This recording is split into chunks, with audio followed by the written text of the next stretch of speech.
Homefront is a first-person shooter. It's set in the year 2027. One of the main hooks of Homefront is its premise. It's an Occupation USA setting. Homefront's an opportunity for us to tell a story that's near and dear to our hearts in an environment that's very familiar but been warped beyond recognition.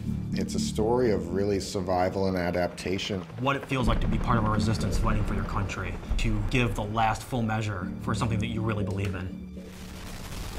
In a lot of other games, you blow into a place, a slum or something like that, and you kill 100 people, and at the end of the level, you jump into a helicopter and fly away. At the end of our levels, there's no helicopter. You have to stay and live with the things that you did. Bringing 2027 to life in kind of a suburban and rural setting all comes down to picking the things that everybody's extremely familiar with. The buckets are now water collectors. The children's toys are still there, but they might just be repurposed for something else. This is a survivalist nation now. Now it's about being a member of a resistance cell in occupied America and doing what it takes to liberate your country from this alien oppressor. The idea for Homefront actually came from a few different angles, really. One of them was Red Dawn. I watched that, and that was very inspirational. John Milius is like a great American film creator. Apocalypse Now, Red Dawn, and Conan. He's just the type of guy that has this natural creative ability. He just knows when something's good. And he really brings 30 years of storytelling experience to us. Speculative fiction basically means we are giving the audience what-if situations. What if America was invaded by Korea? What if this happened? And then filling out the answers to that. And that's really where the high premise of Homefront comes from. We said, what if USA was occupied? What would it be like to experience that future?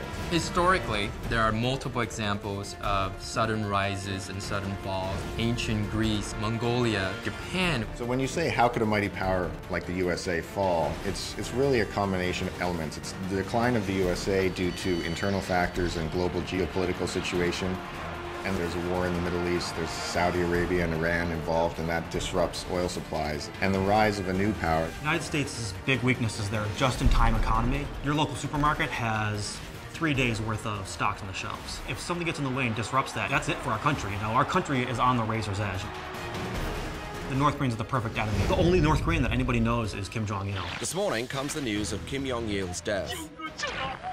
North Koreans greet their new supreme leader, Kim Jong-un. The North Koreans actually have the world's 4th largest standing army, which a lot of people don't know about. Now, what happens in the storyline is that we have North Korea being unified with South Korea to form one country where it has the economic power and modern military equipment. And within the storyline, we also have North Korea being in conflict with Japan. And training on American weapons and getting a lot of modern training and really building up a military from the other countries in the East Asia region. North Korea is able to invade the United States through its well-prepared military strikes. That involves a EMP strike. EMP is an electromagnetic pulse.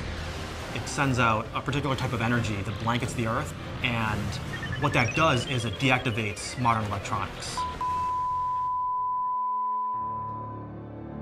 You see things that aren't supposed to be happening. This little town main street, and it's got mom and pa shops and bakeries and banks, but there's soldiers and there's barbed wire. And that's kind of the genesis of where this phrase, the familiar has become alien, has come from. We want to show America, but twisted. War in the back suburbs, war in the elementary school playgrounds, baseball fields, high schools. Golden Gate Bridge becomes a battlefield. That's pretty darn alien if you ask me. It takes seeing an enemy hurting innocent people in front of you to make you understand why you're doing the things that you're doing. This is your backyard. This is literally Homefront.